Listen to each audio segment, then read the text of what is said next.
love now and Did you fall in love last night? I love her. Love was stronger than anything you can For the love. love. And I love you more than anything. There's still love. Love. From the New York Times, I'm Anna Martin. This is Modern Love. Okay, when someone you know loses a loved one, you do all the things you're supposed to do. You buy a card that says, sorry for your loss. You send flowers. You make them a lasagna, if you're good at making lasagna. And you go back to living your life. It's really hard to know what to say next. But my guest today, Susie Shaw, says, ask me a question. Ask me about my dead son. Ask me his favorite color, his favorite food, what his laugh sounded like. Susie's son was 9 years old when he died, but she wants people to know what he was like when he was alive.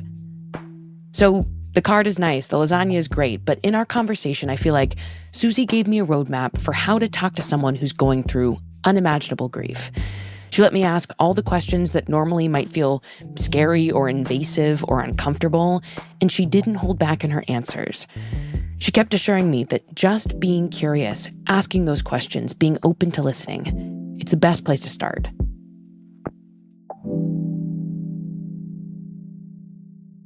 Susie Shaw, welcome to Modern Love.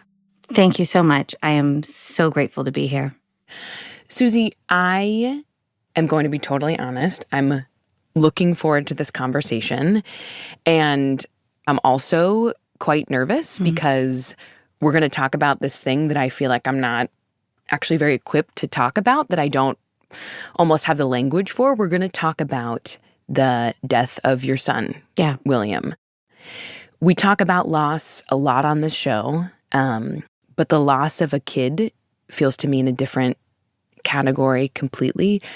I want to start with, how do people react when you tell them about William's death? Usually not well, to be honest. And so for you to even admit that it's hard to talk about is huge. That's a perfect thing to say. Oh my gosh, that's so overwhelming, but I want to hear about it anyways. But when I do tell a new person about William, usually I end up having to console them. Usually I have to say something like, well, I still have other living kids, or, we've found joy in our life, to sort of throw them the bone of we're doing okay, don't worry. You're helping them out. I'm helping them out, which is hard because I'm the one whose child died. And it's really hard for me to live with that. You just have to hear about it, right? And you get to go home to, whomever is at your house who's still alive, whether it's kids or partner. It's hard to tell people. You can see it. They brace the table or they brace the bar and there's, oh my God, that is just... Like a physical change comes over them. 100%. What else? What else do you notice? A slight recoiling, they definitely are taking that in. I think they're immediately thinking about their own children as well. If I had to, predict what they might be thinking about. And they also, I think they're struggling for what to say. Of course. 100%. Yeah. Oh my God, what do I possibly say to this woman? And I will say that there is one best answer. And that answer is, tell me about him. Tell me, what was his name? What was his favorite color? What did he like to do?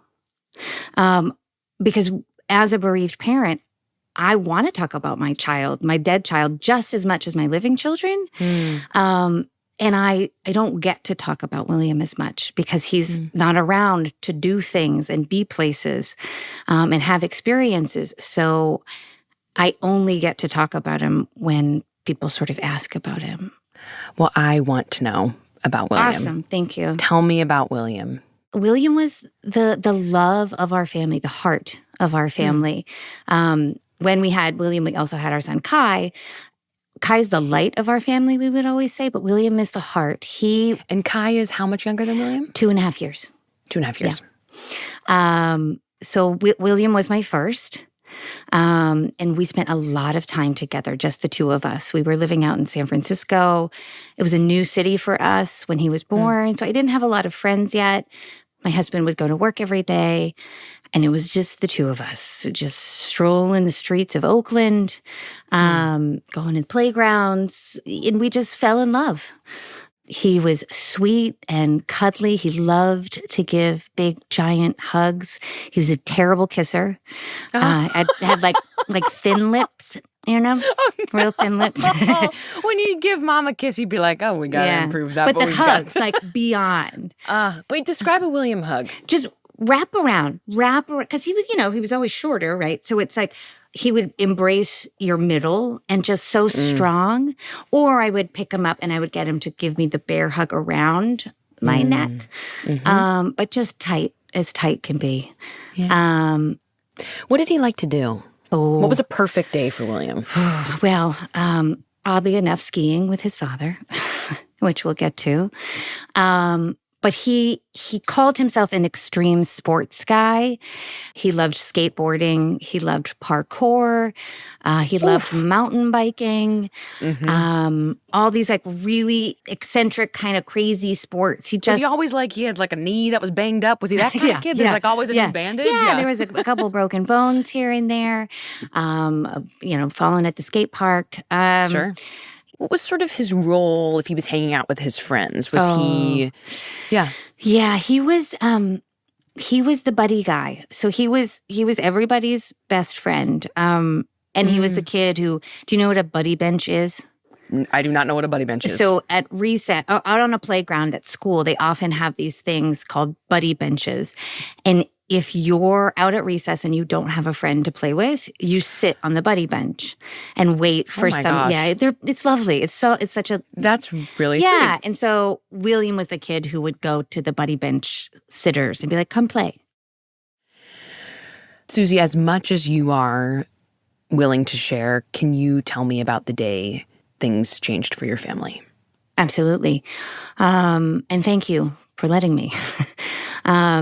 It was just like any other day. We woke up and nothing felt out of the ordinary. We were on vacation out at Big Sky in Montana. Our family was a ski family. My kids, Kai and William, were on skis by the time they were like 2.5. So it was our third trip out west. So everybody was prepared and everybody was experienced. There was no... it wasn't our first rodeo, Sure. right? Yes. And it was my job to get the two boys to ski school that morning. And they were just having a half day.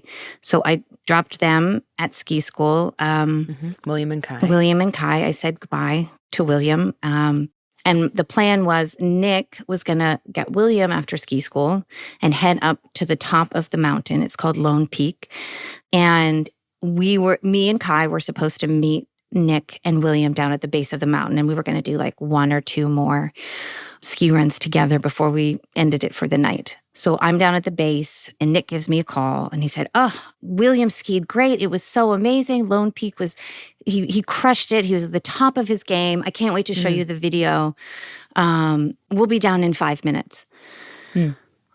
So I was like, you know what? Let's do one more quick run. We took You and Kai. Me and Kai, yeah. So we hopped on the little lift, went up, and as we got off the lift and we started going down, my phone rang.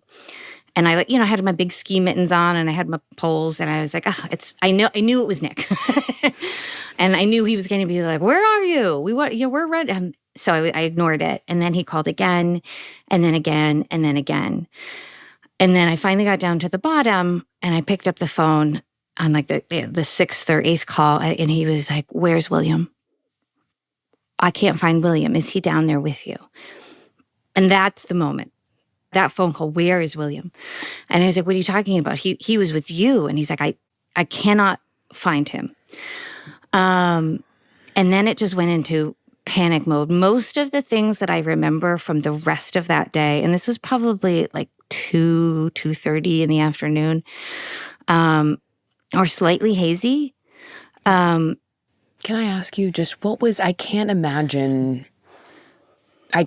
imagine what must have been going through. And you say it's hazy, but as much as you can, like what was happening in your head, in your body? Like, complete panic, sheer panic.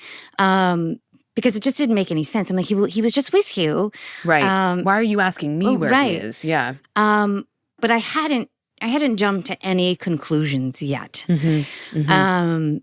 And then we decided that I should go back to our cabin because William knew how to ski back to it. It was kind of like a little cabin off the side of a trail. Right. He might go back. So he might go back because he got separated from Nick, couldn't find me. Well, I'll meet Mom and Dad back home. So Kai and I get on the lift to go back up there. As soon as we get off, we see our friends, which was very strange. They had just come out of the burrito shack. And the dad, our friend, he's a paramedic and a firefighter. And he went off with another gentleman to go look for William. The mom and the 2 children came with me to go back to the cabin. So we skied back there. And as we were getting closer, like my heart was racing. And we got there and I crumpled because his skis were not there.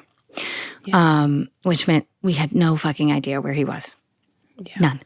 And it was starting to get dark and it was starting to get really cold and it was starting to snow.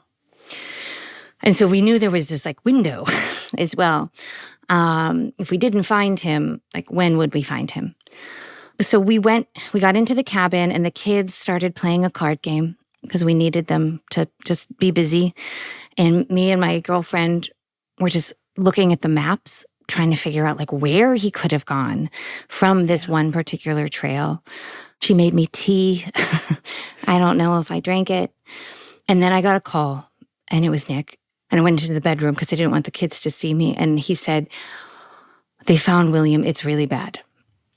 Oh my God. And I fell to the floor and I screamed into the carpet. But I also thought, okay, well, like it's really bad, but we can fix it. We can fix it. We're going to do everything that we can. We're going to get him out of here. We're going to get him to the hospital and they're going to fix it. So we piled into the car and then we pulled into the parking lot and there was this man.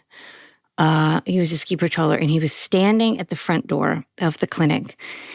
And I started to go in and I immediately saw his body language and I knew that he was standing there to tell me that my son was dead. Wow. And I ran away. I bolted in the other direction because I thought to myself, like, if I don't go in there, if I don't have him tell me, this isn't real.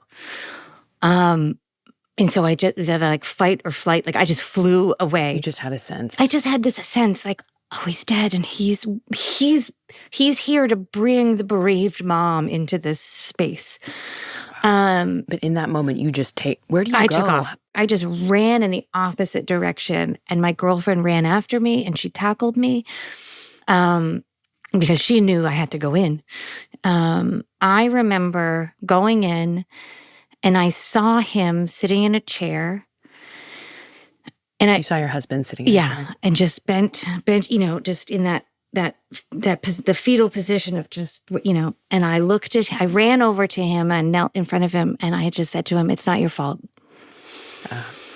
And he credits that statement, which was very not thought of, like I'm not thinking about what I'm saying. Sure. But he credits that with the beginning of our ability to heal. Oh. Yeah. And then I thought that we were only there for about 20 minutes. I found out later we were there for about 2 hours. Wow. I remember that this woman came over to me. I had just found out that William was dead. She came over to me with a clipboard and she asked me like what my address was. Oh. And I threw a metal water bottle at her. I don't know if I hit her, but I was in that that rage state. Like, what do you anyone mean? Else? Can you ask anyone else what my address is? Why do you need to know right now? Like, what's that question for? Yep. And then at some point, we went into the room that he was in, and he was laid out on the table, and they had like cut his clothing his big ski, because they tried to resuscitate him. We found out later that he died on impact, but especially in children and especially in the cold, they try to bring them back. It didn't work. And I think we sat with him. I stroked his hair. I held his hands. And we had no idea what to do. Like, what do we take him? Do we leave? Like, it was just this, like, where are the instructions for this moment? We were alone in a ski resort. The ski resort didn't know what to do. And then at some point we left the room, and then I asked my friend to go back in with me because I wasn't ready to leave. And so, like, this woman that I didn't know that well, she went back in that room and she stood with me and, like, with my dead son, her son's friend.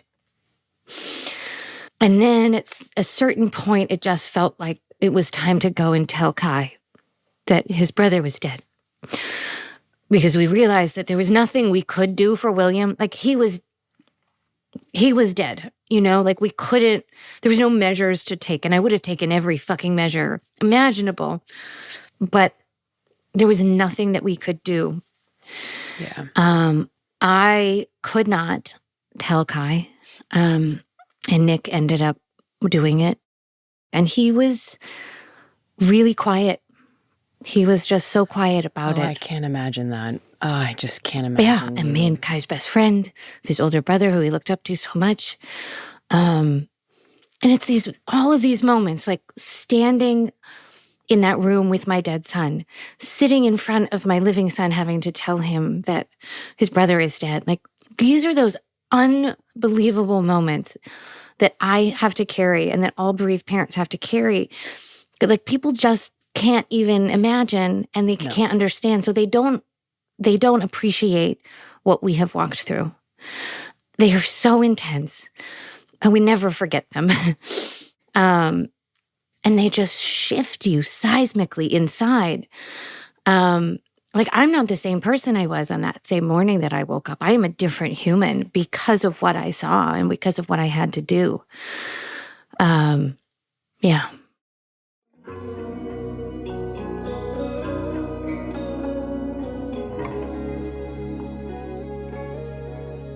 We'll be right back.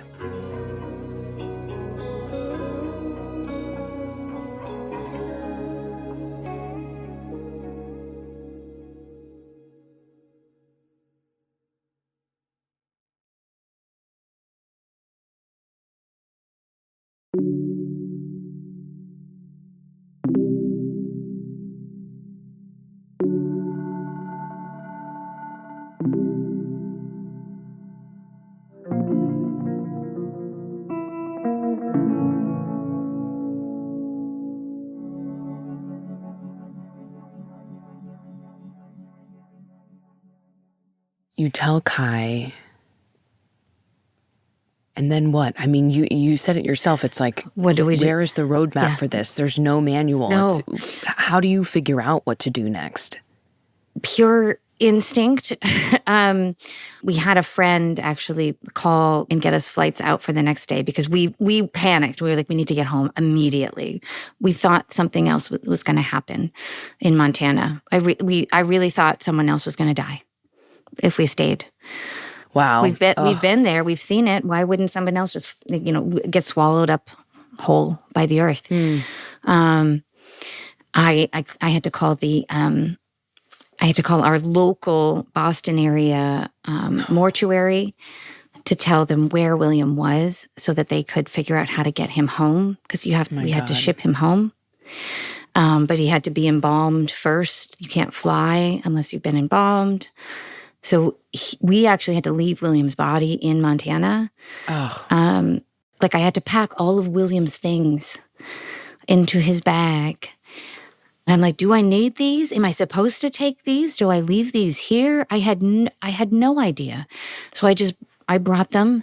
And then eventually we get to the airport. My brother picked us up.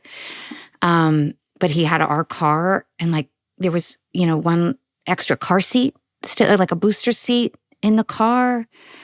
There was one less person on the plane with us. It was surreal. And we were, shock lasts for quite a long time. And we just walked through that whole first couple of weeks in shock. Susie, I mean, thank you sounds like the maybe wrong thing to say after bringing me into that day and the days that followed, but thank you. I mean, I'm failing to even respond because I don't know how. In grief, we talk about just being witnessed, and that's enough. You just witnessed my grief. And there's nothing you can say or do to make it any better, but just bearing witness to the story and to my emotions. You had such an urgency to get away from the mountain and back home. But then I imagine being back home with William's stuff. His room is there. His bed is there. I mean, it probably smells like that must have exploded open a whole different side. Yeah, I wanted to grief. move. I was like, I can't stay here. Absolutely. I started looking at other real estate in town. I was like, I don't want to be here. What was dinner like? Oh, it was awful. It was, and so we had this big round table. It was for 6 people. And the 4 of us, we were sort of lopsided, but we fit fine. There was always like extra space. But it was like, okay. And then when there was 3 of us, it was horrific. We barely filled it. And it was just so lonely. And we were just a bunch of sad people sitting around this table. And so I'm sad in a shared way, but also, of course, sad in such individual ways. Absolutely. Like, did you feel like this grief was connecting the 3 of you? I mean, of course, I bet it was yes and also not at times. But yeah, what did that feel like? Did it pull you closer? Did it kind of push you apart? I think a little bit of both, because I was like, well, why is Kai not crying? And I'm crying all the time at the drop of anything. I'm crying, taking a walk. I'm crying in the shower. I'm crying just picking up him at school. Yeah. Nick is not crying. He is like going internal, and he's quiet. So even though we were all living together and grieving the same person, we were all doing it so differently. And so it felt isolating. But we got a new table. We got a different table. Yes. Were there other things like that? Practical, maybe even seemingly small, sort of everyday things that you realized, oh, this is a change I can make that is making this feel more manageable. I'm curious. The table is so smart to get another. I got a different car because William had helped me pick out the car, and I just when I would drive it, I hated being in it. We changed his room actually really soon. There's so many parents who save their room and that works for them. I did not want his bunk bed to be in this room, so we turned it into like a meditation den. All of his things are still here, but it's not his childhood room, and that feels better for me and us. We had to make these little and big changes so that it just felt better, the 3 of us, because it was a huge shift to go from 4 and 2 rambunctious children in an instant go to 3. It was so quiet in the house. There was no more wrestling. There was no more obstacle courses that anybody was doing. It was so quiet. You mentioned friends, obviously reaching out, people in your life. Can you tell me, can you remember something someone did that was really helpful? Yes. Tell me about that. So our school had like a trauma session. William died during February vacation on a Tuesday, and the kids had to wait all week to go back. So on like the Sunday before everybody went back, the school held an information session to find out what happened to William Shaw. Yeah. And my son Kai's little friend Aku and his family went. And at that point, I had close friends who weren't stopping over without announcing themselves or sending me a text.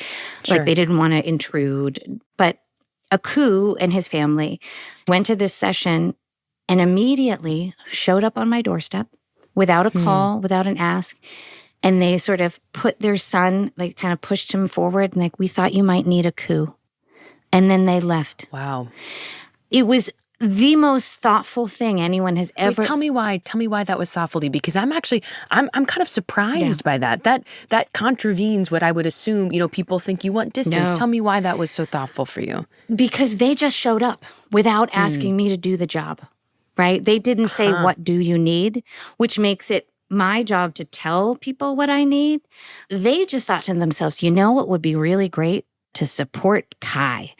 And so they just showed up and they dropped their son off for an extended play date. And they didn't stay either. That was a key point because we didn't know them that well. They were like, take our son for as long as you need him. It was stunning. God, it's not what I would immediately, the impulse, of course, is what? To send flowers? It's like, and flowers are beautiful. I'm not trying to die. But no. Flowers die. Wow. Okay. Good point. And then you have to clean them up. Wow. Yep. Don't send flowers. There you go. Okay. Yeah. It's almost too on the nose. So it's like having, and then being like, listen, we're not going to, it's so important what you're saying. Don't ask, what do you need? I'm thinking back to in the immediate aftermath, that woman saying, what's your address? And you being like, what the heck? Like, you're dealing with enough. That's so moving. And I would not expect that to be the thing that you It was the best thing by far. There was a lot of other great things, but that was the best. Yeah. Can I ask you like the flip side of that, which is like, was anyone distant with you in a way that surprised you or hurt you? Can you tell me about that? Yeah, there were people who just avoided us. Just didn't say anything. And I've heard from them since, like, oh, we didn't know what to say. And silence hurts more. There was one particular person, she was a ski mom as well, and she decided to tell me how she thought my son had died. And that was so hurtful, because she wasn't there. And that feels like a big overstep. It was a huge overstep. And she also, one of the things that she said, she said, I think he was really tired. And I spent, I'm not kidding you, months going over whether or not I had made my son too tired by letting him ski. Oh my gosh, Susie. And, I didn't ask my husband because I wasn't going to let him on that information. I finally asked my friends who had been skiing with him that day. They were like, he was elated. He was over the moon. But I stewed on that for so long. And she only told me that to protect herself, right? She wanted to make sure it would never happen to her family.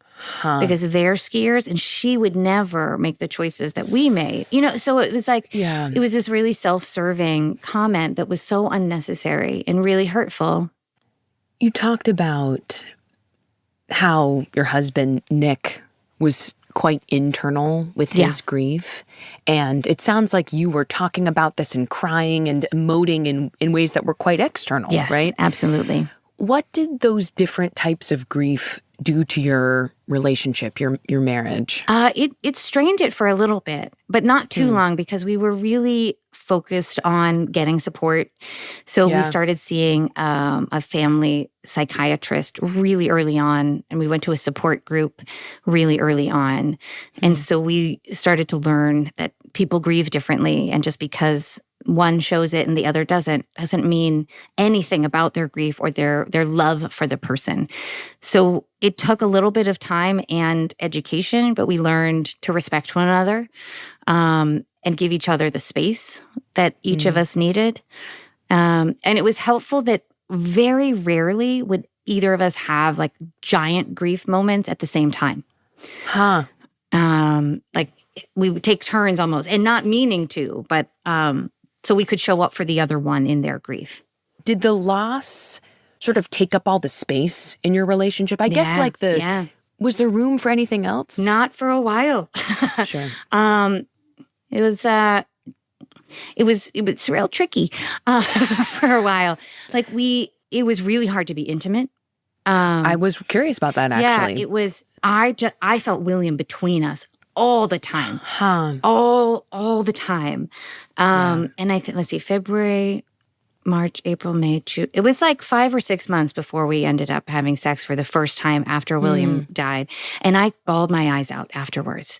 Oh, Susie, I was so sad. And I was like, I don't want to feel this good because I should never feel this good ever again. You know, like it was a lot of different. Bring me into it's as much as you want to share. I mean, this is the reality of a grief this big, is that it seeps into every aspect. Single aspect of your life, your marriage, of your body, of pleasure. Can you tell me, like, again, as much as you want to share, but it's like the weeping in that response was like, was it guilt? Yeah, was it, I didn't deserve. I didn't deserve to feel this good because my child had died, and I felt so much shame from his death. Like, our one job as parents is to keep our kids alive, and I failed. So there was so much shame. I didn't ever want to feel good ever again in anything. I used to be a figure skater, and I didn't want to go back to figure skating because I got so much joy out of that. And so I was like, I could never do it again because I shouldn't be allowed to have that much joy. Yeah, you feel like you should be just imprisoned in your pain. When did that switch? When did you laugh or smile or eat something good or figure skate or, I don't know, have an orgasm and feel like, okay? It took a few years. It really did, to truly feel it. And there's always just, not with orgasms, but like when I am like on a trip or sharing a special moment with, say, my family, there is a twinge of, oh, I wish William was here. It really sucks that he's not here. But it did take a few years to start to unravel that grief and shame and guilt. And that was a big piece of it. A big piece of trying to feel joy and happiness again is to just say, I think, I am not, I'm not going to feel ashamed about this anymore. And I deserve it. And now I'm like, yes, I can have an amazing day. I can be on a podcast with Anna Martin, Oh my God. Right? So much joy. There's so much joy in that. And then tomorrow I'm going to be sad because William's not getting his license like my nephews are. Right? So I've learned to hold both of those things.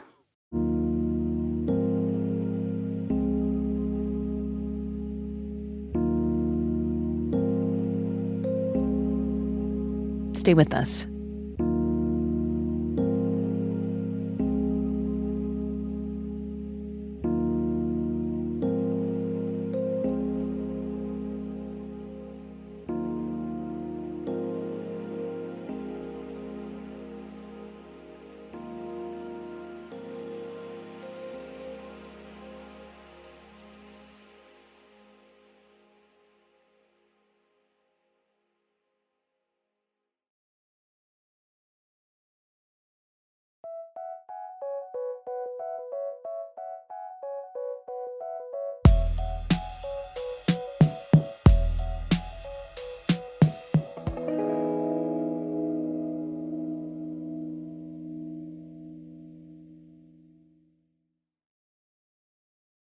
Was it even a thought to you, like, maybe we will have another kid? Very briefly, it was like, oh, maybe. And then my husband was just like, absolutely not.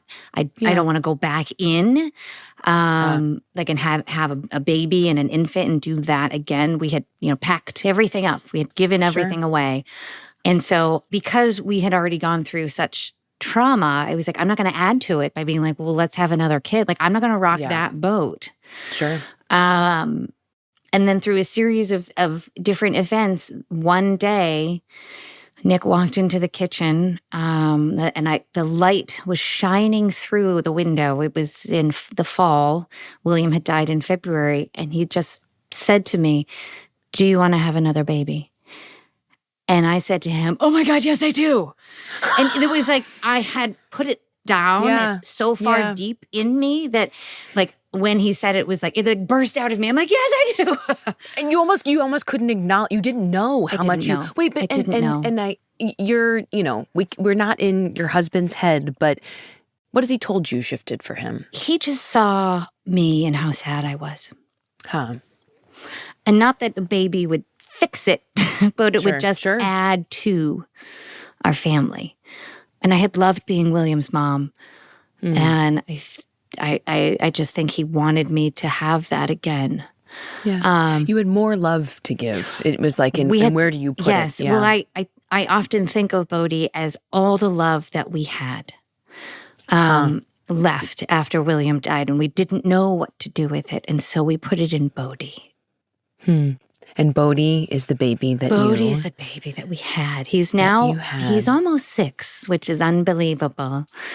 Was there some part of you that felt nervous that you were putting a lot of pressure? Or, I mean, you say that all this love that you had after William died, you put into Bodhi, which of course. But then I'm also like, does that mean that Bodhi, this baby at the time that you were having, like, was he sort of carrying the family? Does that question make sense? It makes so much sense. And I would suspect that happens in a lot of families with or without child loss. Oh, yeah, good point. But no, it just didn't.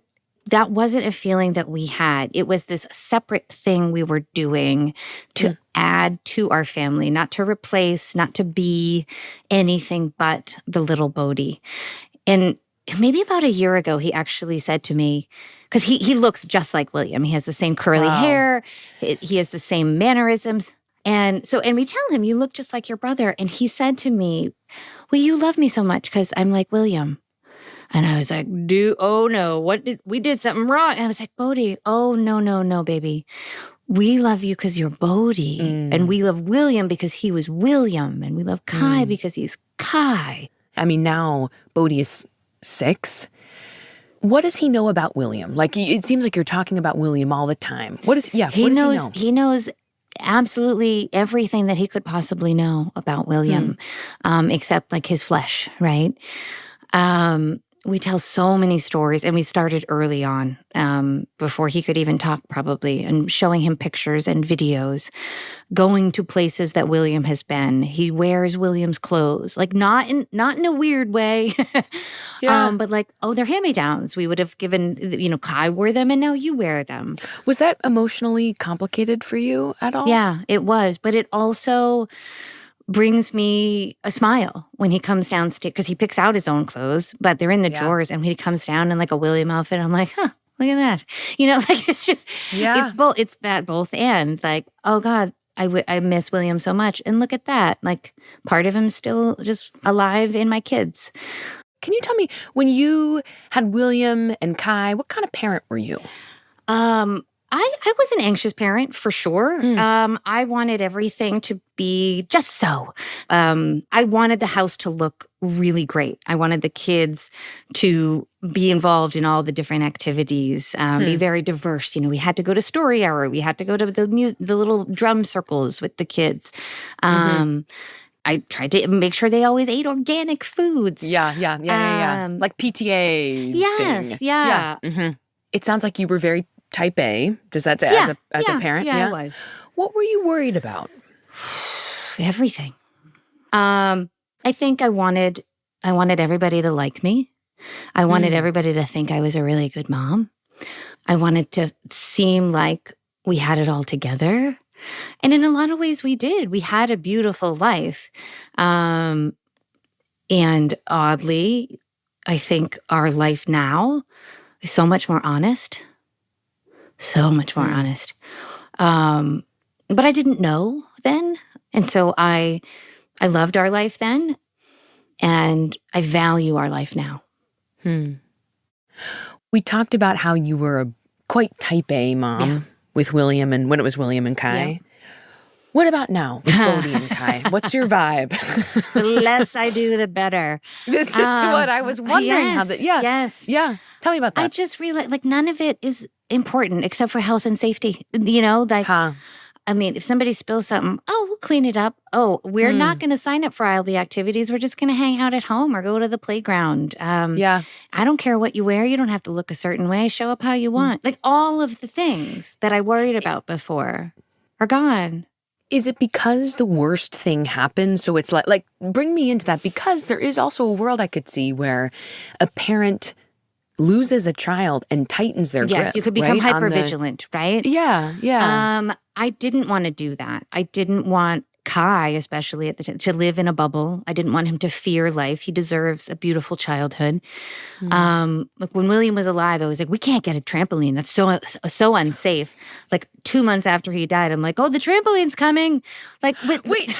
yeah, it was just like, But trampolines can be dangerous. They I can really be. do want, I'm not trying to be twee. I really want to understand. I'm like, so you were just like, why? What's the point in worrying? Or like, what's a little bit, because parents worry all the time, and we can project the worst, and we spend all this time doing it. What could we do with that time instead of worrying? I worried so much about my kids, and William still died. Right? The worrying didn't protect him or me from his death. So it would be so much more useful if I let go of some of that worry and did better things with it. Do you know what I mean? I've never heard someone put it that way. I mean, I'm struck by how honest that is. You worried and he still died. Yeah. And it just strikes me like when the film of worry is removed from all of the experiences of parenting, it's like you are able to be so present, which is the goal. Yes. You're more focused on them versus the worry and what could happen.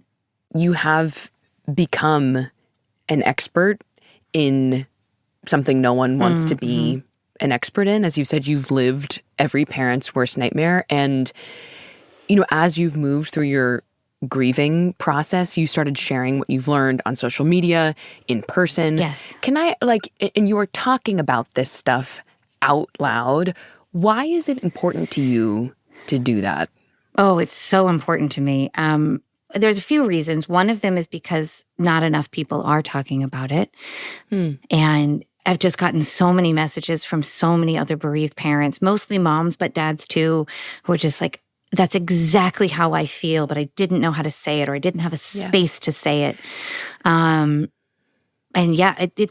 it's about creating this place where it's okay to say out loud the really scary things that so many people, again, don't want to hear. And it strikes me, too, the language you use is extremely direct. You know, and it's also kind of shifted the language I've used during this conversation. It's like people often use euphemisms, pass away, I don't know, these types of things. And you say, like, my son who died, William died. Yes. And that's important to you. Tell me why. Well, it's just the honest language. And I think when we dance around something, it becomes more abstract, less real, maybe. And my life, my experience is very real. And I want people to feel that and know that. I don't want to sugarcoat it. I don't go, well, you know, he passed away. He's gone on to better places. Right? No, none of that. This sucks. He is dead. I am so angry about it. And I'm going to tell you that. I'm not going to tell you that everything happens for a reason. There is no reason he is dead that would work for me. And so I think people need, especially with child loss, but all loss, all bereavement, should be named for what it is. It's painful. And there's something about using that direct, true language and asking and sort of saying, meet me there, right? Absolutely. To this person you're talking to, meet me there. Yes. And if they can rise and meet you there, then you're having an honest exchange about this thing that happened that changed your life. Right. And there's some people, you know, who see me and are like, you know, like, oh God, like, you should be moving on. Shouldn't you be done with it? Like, I'm also trying to point out to both grievers and those that support grievers, like, this is a lifelong endeavor. Like, I'm never going to move on. And just because I talk about it doesn't mean that it's controlling me or that I'm stuck. It's just part of my existence. Yeah. Like, you know, being a mom to my living children is part of my existence. And we don't have to move on. We can carry it with us forever. And it's not a negative. If I were to ask you, like, if there was, for people who want to support someone who's experiencing the loss of a child, the death of a child, what is like one thing you would say to them as to how to start? I would say be curious about their child and don't shy away from the hard conversations. People are often too uncomfortable to put out that hand, say their name, ask a question. And it's like, just imagine if you were the bereaved person, right? They are way more uncomfortable than you. So like bridge that gap for them so they don't have to.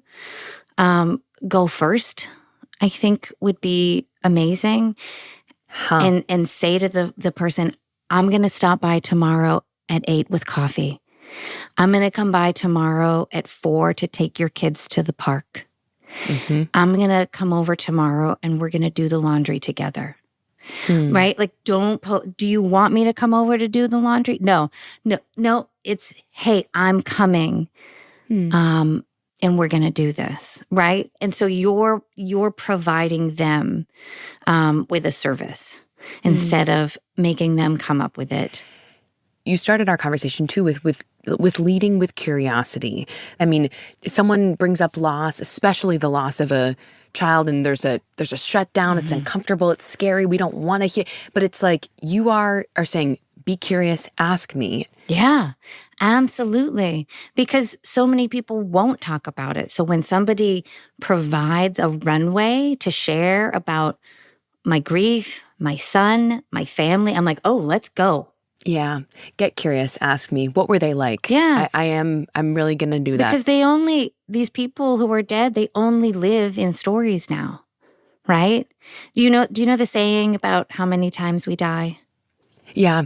Well, it's the final time is the last time someone says our name. Is that what it the is? first time we die is when we take our last breath. The second time we die is when our body is put into the ground. And the third time we die is when somebody says our name for the last time. Right? And so if you think about that, if you just continue to talk about your people, like I know they're not really alive, right? I know that. Yeah, but I'm continuing his legacy, his spirit. And it's not enough. I want him here, but I'll take it. You know, I'll take stories. I'll take talking about him. I'll take sharing about him. Before we close this conversation, I want to know if you've been back to the mountain where William died. Yes, we have. Yeah. I felt really called to go there about 5 years after he died. Because I had banned Montana from anything, from doing anything about Montana in our life. I threw all of our sweatshirts away. But around the 5-year mark, I just felt this urge and this need to breathe in the air that he had last breathed. Because again, I had never seen it, and nor had Nick. We didn't know exactly where he was found.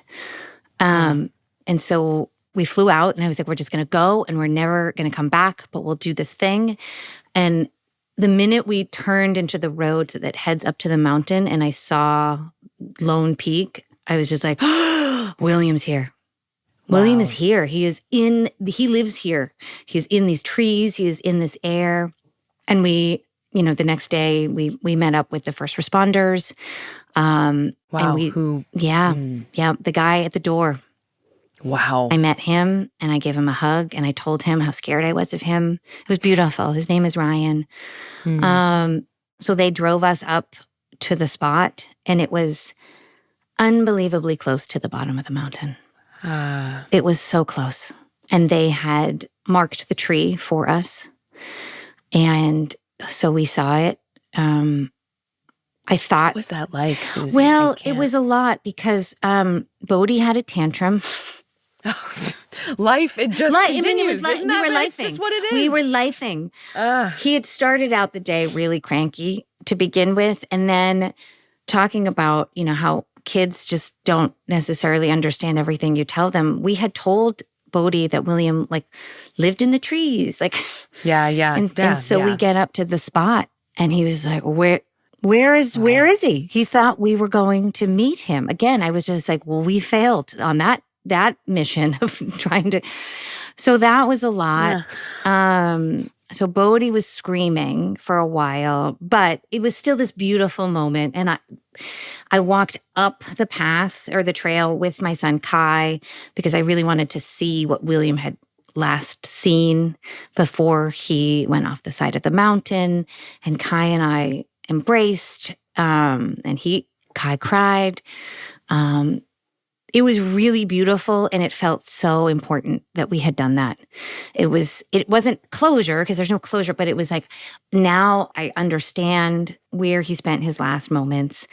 And it filled me in a way that I didn't expect. And it made me want to move to Montana. Wow. Yes. You want to be closer opposed to stay far away. Yes. So it was an amazing experience. Susie Shaw. Thank you. Thank you, Anna Martin. Thank you for listening and witnessing and being curious.